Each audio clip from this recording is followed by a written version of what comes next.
We're going to go find the La Llorona, and if we catch her, we're going to bring her back here and put her on display in the haunted house. It's real shaking and it's real uncertain as to what we're going to run into. I don't think we're out here alone. The woods are full of death. She was looking for a suitor. We did hear screaming out here. And the suitor said, oh, well, if you get rid of the kids, then I'll take you. So you believe you're really hearing her children?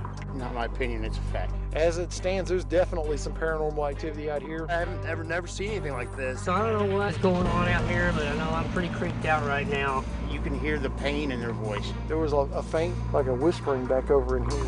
It's just really not safe. So what are you feeling right now as we go out through here?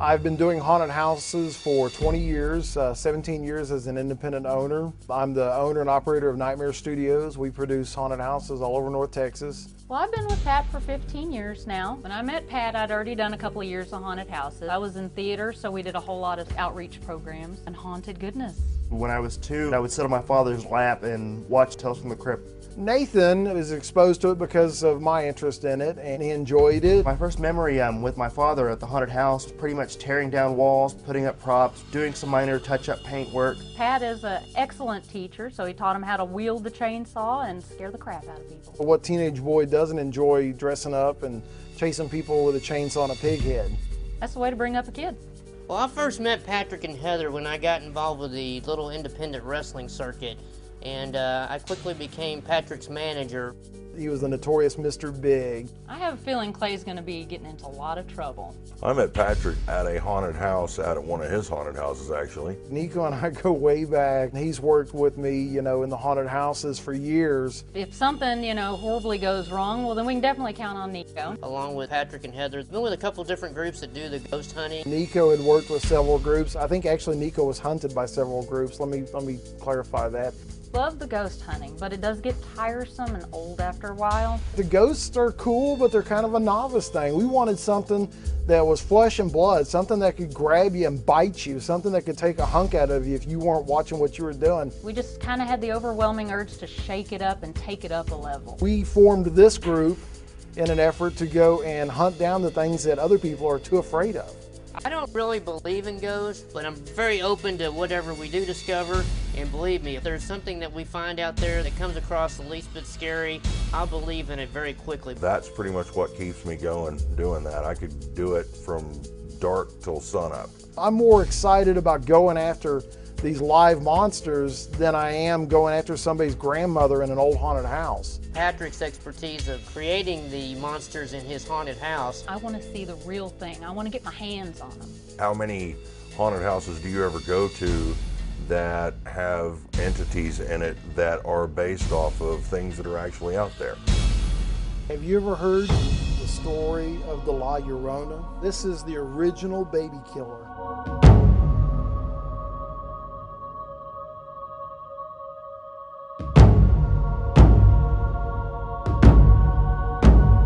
We're going to go and find this. San Antonio is a hotbed of La Llorona activity. If we catch it, we're going to bring it here. We're on the side of the river that goes directly underneath the Hollering Woman Bridge. If you get too close to the water down there and you're alone, she will reach up out of the river and grab you and pull you in with her. It was up to me to document any type of footage. I'm looking forward to going out and seeing if we can possibly spot the Wailing Woman or any signs of her being around. We're actually right on the edge of the river. Nico's on the other side with the rest of our equipment. We're here on the other side of the river from the other team, walking along the river's edge, which is just right on this side of me. The little trail leads up to that point. We ran into a rather intriguing character, to say the least. Grew up around the area? I grew up not too far away, and then I had some rough times, you know, but you're familiar with the donkey lady, the Wailing Woman, the La Llorona?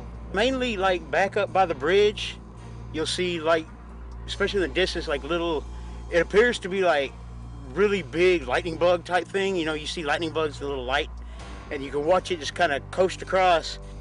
Okay, I just got a message on the radio here from Patrick's team that there was a homeless person in the woods that just told him that the woods are full of death. Granted, we're outside of the town by a couple of miles, so you're going to hear some cars or you're going to see some lights from some of the businesses, but other than our friend, we're pretty much secluded. What we're going to do now is we're going to make our way down to the edge of the water here. It's going to be a little difficult because since there's been recent storms, there's a lot of flooding, and as you can see, there's a lot of debris in the area. There's the bridge. We're going to cross the bridge and go over onto the other side. I don't want to walk across that. Did you see it? It's horrible. I don't know how easy or hard it's going to be to get down there. It's a slide embankment. We're about to go. Wait. Did you get that on your mic? What? I just heard something in there, rustling or something. I don't know what that noise was, but I think it scared the hell out of Clay. Was hoping that Nathan would stay behind and get some more documentation of what that was out there. Just found a couple of footprints down there, and I believe I heard the other team on the other side of the river. Right in there, you can almost see a little bit of a figure. I need to go contact them and find out what's going on. Whoever that is over there that's chucking rocks and laughing and giggling and having a merry old time, that's not Eric. Apprehension doesn't even begin to touch on it. I'm freaking out. We heard laughter over there, and you can't tell me that guy is laughing. He didn't seem like the jovial type. This was a little bit more than what I was anticipating. I think we're gonna have to go back, regroup, and I need to expect a little bit more next time on that we could really find something out here.